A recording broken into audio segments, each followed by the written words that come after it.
This is For Keeps, a podcast about collections and connections.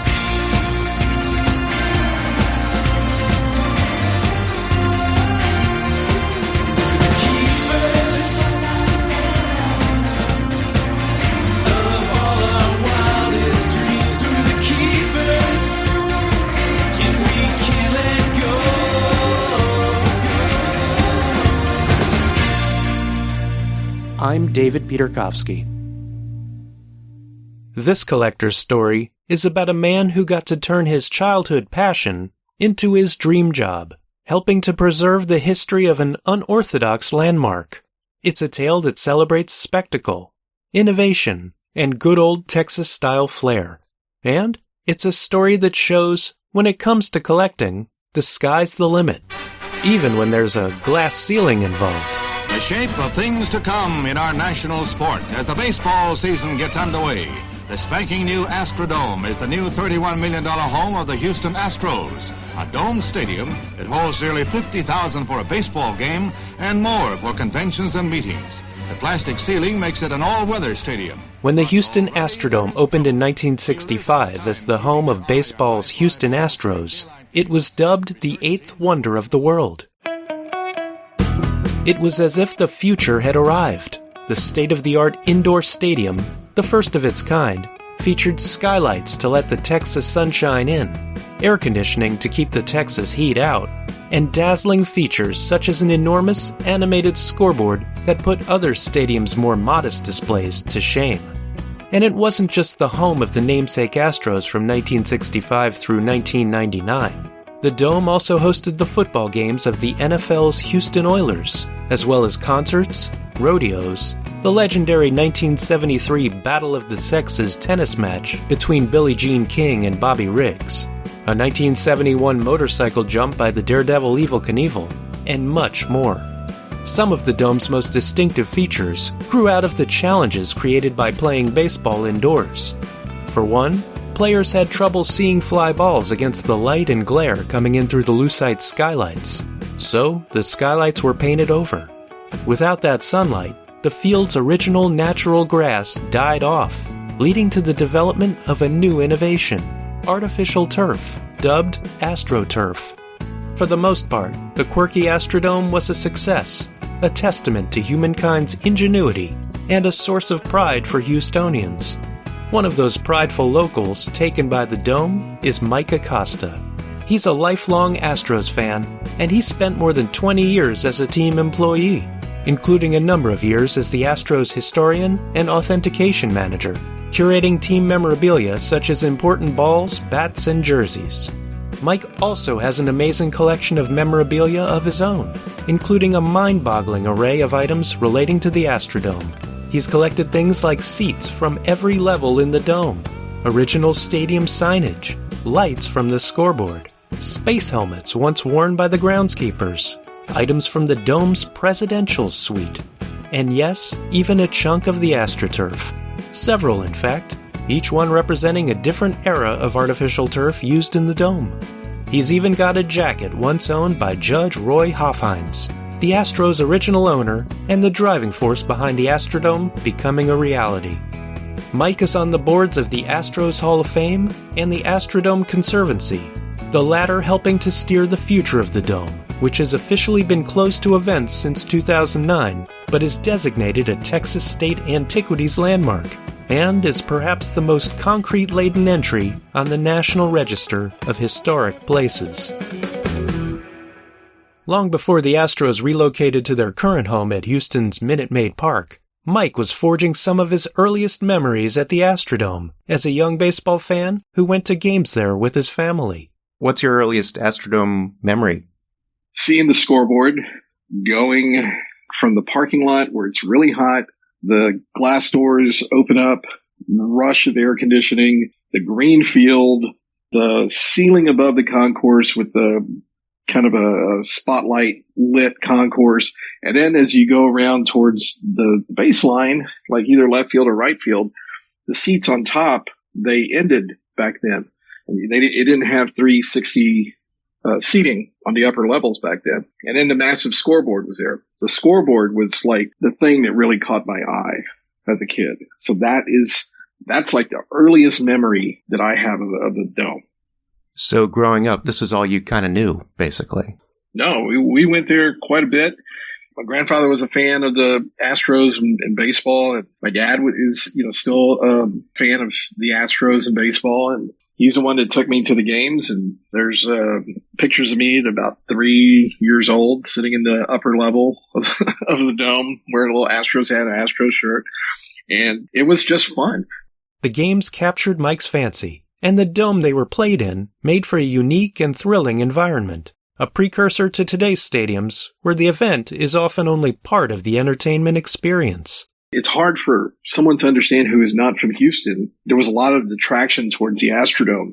And, it's indoors and it's a dome and everything. Yeah, but I think it was probably the best dome ever built because it actually had sunlight that came in. It had a roof that, even though they painted the skylights back in the 60s, you could feel when clouds were going over the stadium, and when the cloud, you could see like the shadows of the clouds, and it was just like a wonderland. It had all these lights and colors, and it had restaurants and all these different things to look at. It was not a boring place to be. And so it really caught my imagination. Then, of course, at the time when I was a kid, the Astros are wearing rainbow uniforms. So I see these orange hats and rainbow jerseys, and with the rainbow stripe going down the side, the number on the leg, and against this AstroTurf field. I didn't know any better, right? But it was very entertaining, and the Dome seemed so big. It was just a really cool thing, and it's the way Houston did it. I mean, we have the rain that happens in the late afternoon at random. It's very humid. It's very hot. It's a subtropical climate. When you get into the summer, especially in July and August and parts of September, it just gets really, really hot and humid, and you need that place, or you need a place like that. So going inside to see this was really a cool experience, and it really just kind of captured my imagination and really developed a love for baseball and everything that was involved with the Astrodome. Mike started attending memorabilia shows at the Dome, and at a young age, he began to amass a decent collection of Astros hats, pennants, jerseys, and more. But it was at another event at the Dome where he acquired an inexpensive item that he says paved the way for his quest for Dome memorabilia. I remember one time we went to the rodeo in the Astrodome, and I walked into the gift shop, and I found this Astrodome book that was, at the time, the most incredible thing I had ever seen, because it had the history of the Astrodome in it. It had the history of the Astros in it. It had how they moved the seats for football. It showed all the other events that happened in the 60s and 70s that I didn't get to see. And this was, around, I want to say I got this around 1986 or 87. And it was just awesome. It was like a $3 book or something like that. And it was kind of a soft cover, and it was just incredible. And it just detailed even the Astro Hall, the Astro Arena, which were the other buildings that connected to the Astrodome, and Astroworld. It had a little thing on Astroworld. But it showed exactly how the building was constructed and all these other little details. It was just really fascinating to me. And so I started to learn a lot more through that book. But it was those types of things that I was just kind of finding on my own that kept me going, trying to find, well, can I find this? How do I go about, there was a little bronze replica of the Astrodome that I saw in a picture one time. I was like, how do I get that? They don't make models of stadiums like they do. You can go out and buy a model of a battleship or a tank or some other type of jet or airplane, but they don't make models of stadiums. And here in this one picture, and back in the 60s, this local bank, they made this little bronze bank that looked like the architectural model of the Astrodome. And so for a long time, I was trying to find one of those, and I finally did. And so it just kind of snowballed, It was like one thing led to another, and it just never really stopped. And then fast forward to your adult life, and how did you score a job with the Astros? And when you worked there, were you always in charge of authenticating items, or did you do other things first? No, I did some other things first, and it was really simple. I mean, it's far different than the procedure that somebody would go about doing it today. But I was in college as the new ballpark, when Minute Maid Park was under construction. This was around late 1998 or so, and I kind of decided I need to get into something that's going to be closer to what I want to do as a career. And so I thought, it'd be really cool if by 2000 I could be working at the new ballpark doing something for the Astros. And I didn't know what it was, but I knew that I knew a lot about the team history. I kind of had a pretty good amount of things in my personal collection at home already. So I decided one day, I was on the phone with my mom. I remember I was at work, and I told her, I said, I think I'm going to go down to the Astrodome and drop off a resume. Maybe within a year, I could be at the new ballpark. Well, long story short, I wound up working at the Astrodome within maybe a couple of months from that phone call. And I wound up getting an internship in the Astros broadcast department. And before I knew it, I was sitting there in the broadcast booth with our announcers and helping them. It was a really great place to start. And I was in that department for 2 years.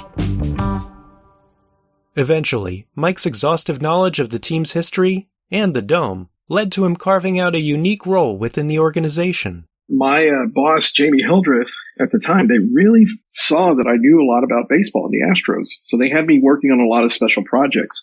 And in that year, that 1999 season, that was our last year in the Astrodome. And it was just a dream come true in a way, because here I was working in the Astrodome and working on special projects that dealt with the final season in the Astrodome, which, was kind of bizarre and a little bittersweet, because at the time I also remembered thinking, man, we're just going to leave this like we're wiping the slate clean. It's just incredible to think that we have this building that was so revolutionary and captured my imagination as a kid, and we're just up and leaving. But that was also sign of the times, and everybody was getting new stadiums, and owners want to do their own thing and they want to make their own mark, and there's money and ego involved with it. So I got it. Mike's knack for Astros history and his passion for preserving that history through artifacts culminated in a role with the team where he integrated Major League Baseball's authentication program into the team's operations. I created a program called Astros Authentics, and that became the fan portion of it. And then I took the MLB authentication program and integrated it into the team and kind of built up a system and a plan, a daily plan, where I kind of looked upon it. Had I been in that position back when the Astrodome opened, what would I have done? What are the things that I wish we could go back and we could get artifacts from? And so that's the way I approached the authentication program. So I put it in place where we were close to the field. We had good access. We had a really good relationship with the clubhouse manager, the bat boys that are on the field who were looking for things, who I would advise, hey, watch out for this. Look for this to happen tonight. And the grounds crew, too. The grounds crew was very much part of that as well, because I would order bases and they would put those out, or we would have to collect dirt. There was a lot of moving pieces to it, but we were a good, well-oiled machine, and we became one of the best programs in Major League Baseball, and an example for others, as they put it to me, MLB guys did. It was really cool.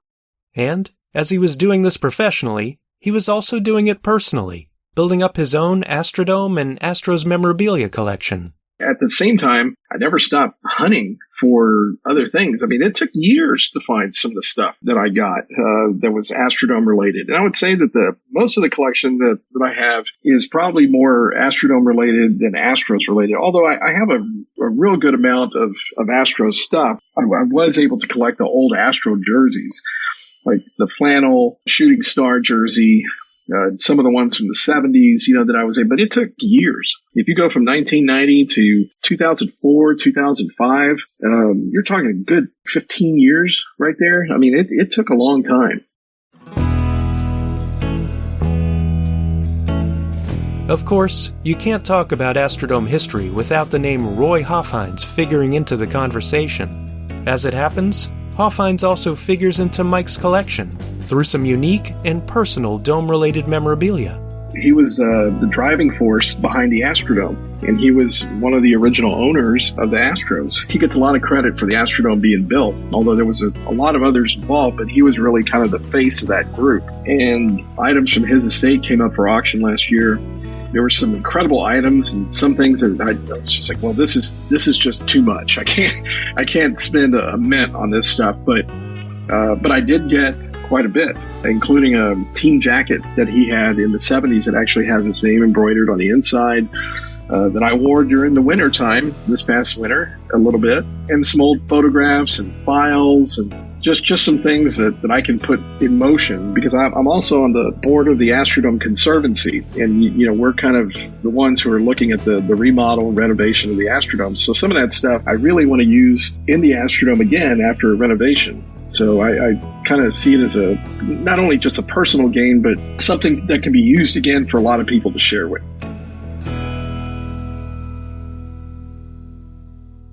So what would you say are some of your favorite or more impressive items Astrodome-wise in your collection? I don't know if I have a certain order, but some of the things that I wanted for a long time, and I did get back in around 1988, 89, they took down the massive scoreboard. The scoreboard was 474 feet, had 50,000 light bulbs.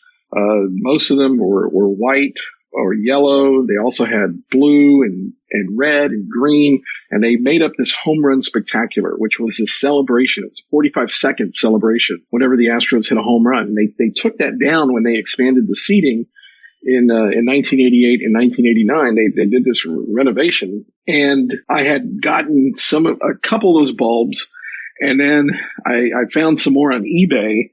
And then I found a working section on eBay, or a guy who had sold me the bulbs, and it actually hangs in my home office and it lights up. It has all the original wiring. I don't plug it up that much, but it does still turn on and it flashes. And then later I was able to acquire even more bulbs. So those are like a prized possession of mine, because they're extremely rare. They're not really out there. You can't really find them. And being that was kind of the first thing that caught my attention in the Astrodome, I really, really love those things. And I'm trying to come up with another display for some of the extra bulbs that I've acquired in more recent times to do something.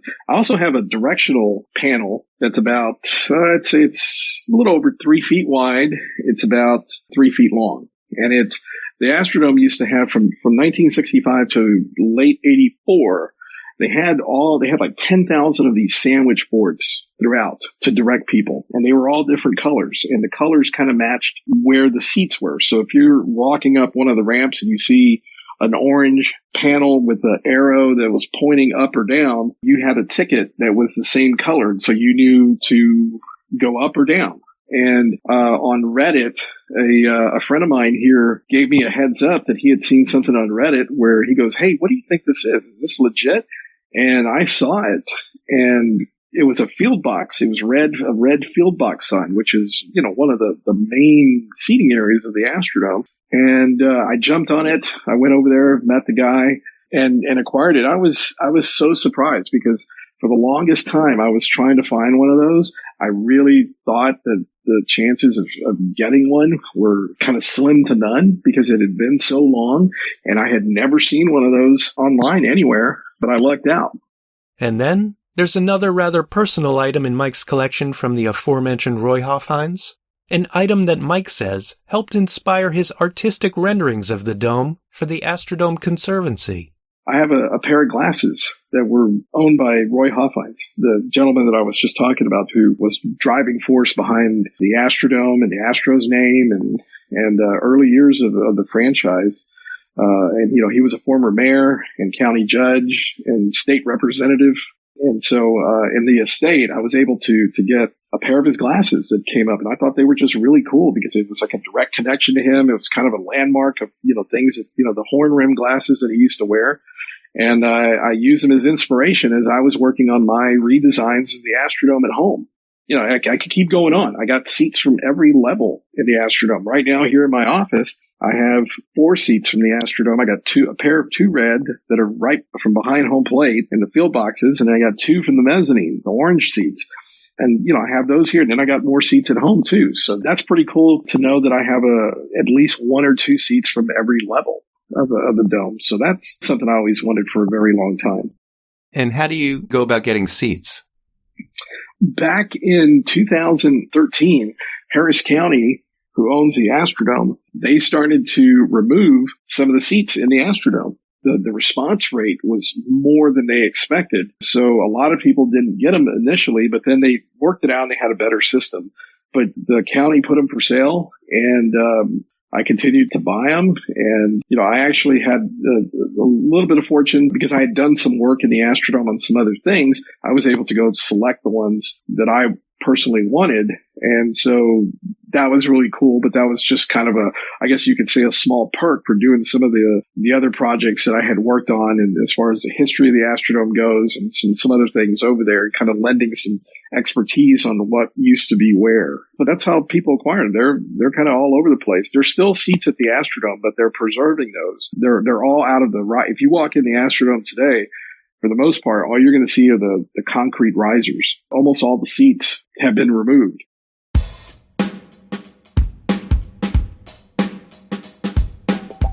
So no tribute to the Astrodome would be complete without a chunk of AstroTurf, and I'm wondering how you went about getting yours. There's different ways. So the ones that go back to the 60s, I got them online on eBay. And you kind of have to know the history behind the turf in order to know which one you're getting. There were 3 sets of AstroTurf from 1966 to what they still have now, which was installed in 1988. And they replaced it in 1978. Now in 78, they gave fans this commemorative card with a piece of the AstroTurf that was glued to a section of it. It said the first AstroTurf in the world. That was the one that was first used at the Astrodome, right? From 1966 to like 1977. So a lot of fans got that. Now it had been out on eBay, and every once in a while you can still find some of those. They're not really terribly priced. But there was a turf before that, and it was the test field that they brought out back in early 1966 when DuPont and Monsanto were bringing in this artificial surface to test with some of the Astro players and some of the University of Houston football players. And what had happened was that night, that was in mid-January of 1966, Roy Hoffines had decided, he goes, you know what, we're going to go with this, and we're going to cut it up, and we're going to sell it to fans. So they did. They cut them into these little 3x5 sections, and they stamped AstroTurf from the Astrodome on the back. But I got me a couple of pieces of that on eBay. And then when they replaced the turf in 88, they took the old turf, they had cut it up, and they used it for rodeo, for livestock and cattle and bulls and everything else to kind of walk on as they were bringing livestock in. And my parents and I, we were walking around the Astro Hall, and I saw this, I could tell it was AstroTurf, and I went, oh, this is cool. I know exactly what this is because they have the new turf in the Astrodome. And so there was a piece kind of broken off, and I took that piece and I was like, hey, there's not going to be any way for me to get this AstroTurf. That little piece was the first that I ever got because that was before eBay and all that other stuff where I was able to get the earlier stuff. And of course, later on, at the same time that Harris County started selling seats, they also started selling pieces of AstroTurf. They cut them up into squares, and so I was able to get that. I took one of them and I cut the AstroTurf in the shape of Texas and hung that up on the wall. And I actually have a couple of pieces of AstroTurf in front of those seats that I have here in my office at work. So I have all of it now. So you're like an AstroTurf biologist, basically, at this point. I guess so. I just thought it was kind of unique. And no rundown of Mike's collection would be complete without mentioning an actual baseball scorecard filled out by a former U.S. First Lady. Although, to be clear, she filled it out at the Astros' current stadium. So do you have a good story about the scorecard you got that was used by former First Lady Barbara Bush? Yeah, that actually just came directly from a request. I had heard President Bush and Barbara Bush used to come out to the games a lot. They had season tickets at the Astrodome, and they came out quite a bit at Minute Maid Park. And in later years, when health started to decline a little bit more for the president, they would actually remove a couple of seats. And the really cool thing that the engineering department would do is they would label that seat spot number 41 because he was the 41st president of the United States. But Barbara would sit there and she would score the games. They would pass out these score sheets to the Diamond Club holders, and she would score the game. And eventually I said, hey, what is being done with that score sheet? Did she just take it home? Did she collect them? And I asked our security guy at the time, and he said, no, he goes, I think she just throws them away. And usually the scorecards, they would leave like in the middle of the 7th inning. So I said, well, let's try to get one. Can we get one? I think that would be kind of a unique item to kind of have and save. And so he did. He came back and it was a card, I think it was against the St. Louis Cardinals. And she actually signed it, and it was filled out, when they left, up until they left in the 7th inning. The later innings, there's nothing there because they had already left the stadium. So that was pretty cool. Also cool, but in a much different way, are Mike's unique pieces of headwear that were part of the uniforms that members of the Astrodome's grounds crew wore back in the 1960s. And one thing I didn't realize about the Astrodome is that the folks who looked after the field at one point wore space helmets, and I think you have some? Yes, the grounds crew at the Astrodome were part of a bigger program of themed employees. And you had the Earthmen that manicured the field. And they were in these orange flight suits and space helmets. And they would go out there and rake the field and do the other things that a grounds crew does before and after the game and during the game. And it was really kind of cool. They were the more visual employees because they were actually on the field. They also had spacettes that were the usherettes in the stands, and they wore these gold dresses and these little pill-top hats that kind of looked like the Astrodome. And there were other uniforms that were themed in the rest of the building as well. Some of the guys in the parking lot also wore these space outfits, these astronaut outfits, because people would drive into the parking lot and they were looking for what? They were looking for a parking space. So they labeled those guys a space finder, and they put them in these astronaut suits that the grounds crew were wearing too. And so, yeah, I have 2 helmets, kind of an off-white color, where there's a visor that's implied. The implication of the visor is kind of painted on. Well, there were like 2 different versions of that. There was one that was in a blue, kind of a dark blue, and then most of them, from what I had seen, were black. So I have one of each. I have a black one and a blue one. And the way I came across those was when I was working at the Astrodome in 1999. I had been taken down to a warehouse underneath the ramps behind home plate. And our promotions director, he took me down there and he said, hey, he goes, you know what? He goes, somebody like you would really want to see this. And we have all this old stuff down here. He goes, here, just spend some time. He goes, get whatever you want. He goes, because we don't know what we're going to do with this stuff anyway, when we move next year to the new ballpark.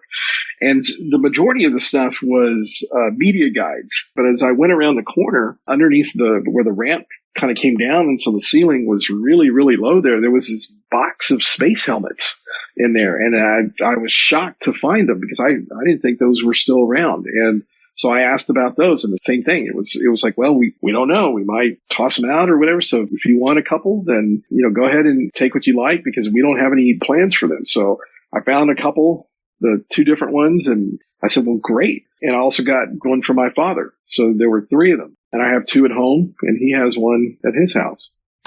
Mike also tracked down some items from the apartment and entertainment complex area that were built high above the dome's right field stands. From the apartment, which was outfitted as a presidential suite, Mike worked with the Hofheinz family to acquire several gold chairs, including the one that President Lyndon Johnson sat in to watch the Dome's first game in 1965, as well as a dining plate from the area, and even the head and baseboards from the presidential suite bed. Not that the president ever slept there. It originally started out as a 2-story or 1.5-story apartment, and it was going to be a private box for the Houston Sports Association, where the Houston Sports Association were the owners of the Astros. They were the organization that got the major league team in Houston.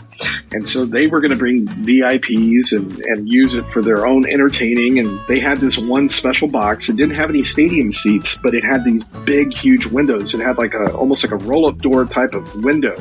And so you had about 60 feet of viewing, and you had this countertop that went across, and there were these gold chairs that were there. And when the Dome opened, the President of the United States, President Johnson, came in there with his wife, Lady Bird. They saw the game, the first game in the Astrodome there.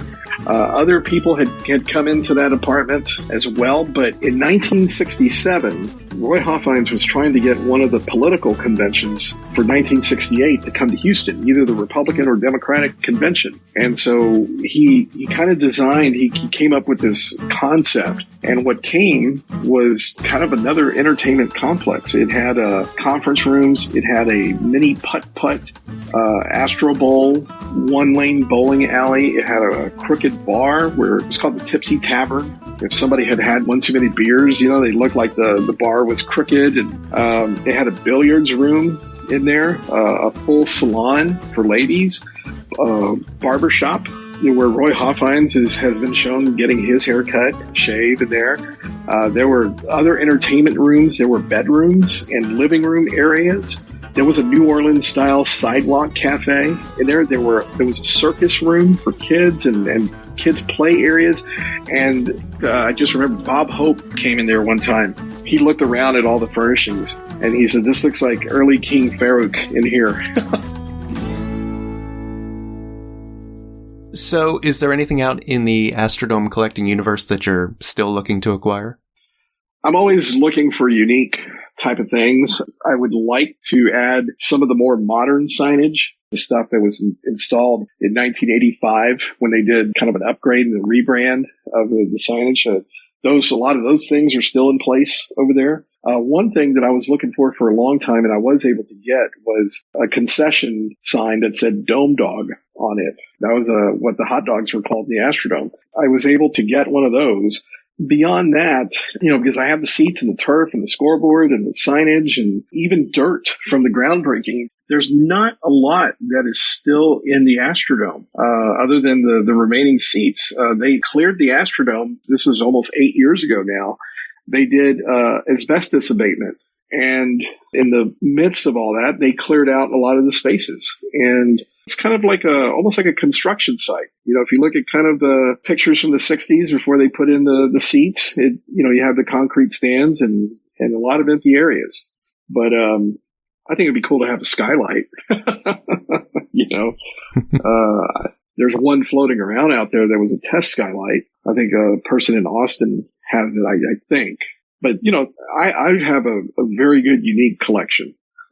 Things that were used in the Astrodome, from seats, seat backs, the scoreboard, the helmets, the turf, a couple little switches, just all these little unique things that I've been fortunate enough to find and get. There is a street sign that a collector in Alabama who has a huge Astros and Colt 45s collection, he has this street sign that used to be kind of, as you were approaching the dome, it was one of those green type of directional signage, and it was affixed to a pole that kind of gave some direction or something, and it would say Astrodome next right, and it had kind of a symbolic picture of the Astrodome on it. I thought that was really cool. I think he found his on eBay, and I've never seen one out there, so I would like to get one of those.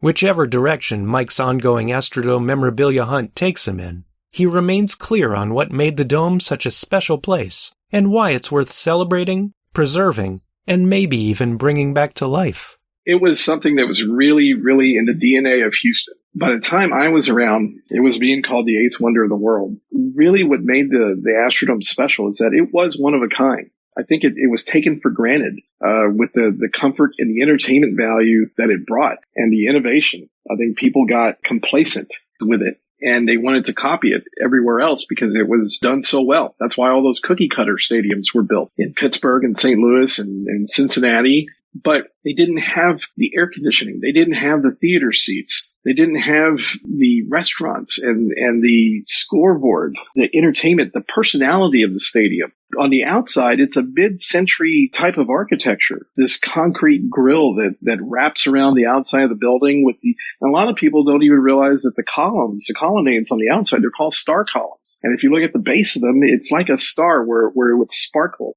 The Brooklyn Dodgers had wanted to build a dome stadium in New York.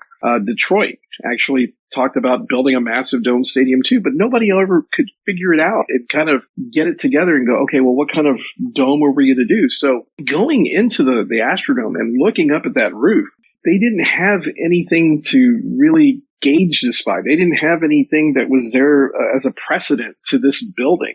That really is a huge accomplishment. And for me, it's just a symbol of the great things that we can do in our society. And I think that sometimes that gets lost through complacency, and people just want an immediate satisfaction and entertainment. And a lot of that stuff, it's kind of funny because it circles back to a place like the Astrodome, but the mindset behind it, the do something bigger, do something better, do something that's never been done before. That to me is what transcended it past sports. So when you look up, you're looking at a landmark. You're looking at something, when you look up that Lamella Truss and those skylights, You're looking at something that's just as unique as looking at the Colosseum in Rome or the Eiffel Tower in Paris. It gave Houston that type of identity. And it is a wonder of the world. That's what they call it, yeah. Even though when you go to New York City, they call the Empire State Building Day its wonder of the world. You have generations of people who, for one, never saw a game in there. And then you have new generations of people who have grown up since then, and they only know the new stadiums. So it's a wonderful opportunity to renovate the Astrodome and really bring it back to life and have it something that is just as entertaining and full of personality as it was as a stadium, but more as an entertainment complex, you know. Sure. Although I'd settle for them bringing back the Tipsy Tavern. Yeah. I've actually put together a book called Astrodome Background, Philosophy, and Vision, and it's modeled after the Blue Book that Disney put together in the 60s to kind of outline the thinking and how Disney put together its parks and what was the ideas behind the setup of the parks and how Walt Disney thought. And I put together the plan that I was coming up for the dome, and the design for it was kind of in that same format. And so what can you bring back? What can you rebrand? What do you create new? And what impresses people and what is going to create or spark curiosity in somebody to want to see what's around the next corner? Hopefully that can come to life here. Sure. Well, Mike, that's everything I've got for you. I want to thank you so much for speaking with me about all things Astrodome related, including your incredible collection. This has been really fun, and I've learned a lot. No, you're very welcome. I appreciate it. Thank you. Okay, thanks again. Okay, you have a great one. Thank you. Yep, take care. All right, bye-bye. Bye.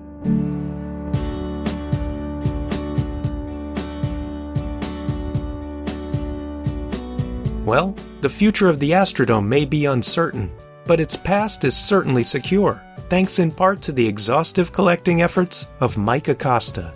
Love it or not, the Astrodome paved the way for modern-day facilities that blend sports and entertainment. And for enthusiasts like Mike, even if the Dome never hosts another ballgame, it's already earned its place in the record books. For Keeps is a production of me, David Peterkovsky. My thanks to Mike Acosta for talking about his deep personal connection to the Houston Astrodome and the pieces of Dome history he's managed to track down and collect. At forkeepspodcast.com, you'll see photos of Mike, the Dome in all its glory, and some of the more interesting pieces from Mike's collection. The show's theme song is by Still Flyin, and the closing theme is by Eric Frisch. Additional music for this episode was provided by Magic in the Other and Dan Leibowitz. You can visit the show online at forkeepspodcast.com or follow For Keeps on Facebook, Instagram, and Twitter at For Keeps Podcast. And you can help spread the word about the show by posting a positive review for it wherever you get your podcasts. Thanks for listening to For Keeps. Until next time, keep on keeping on.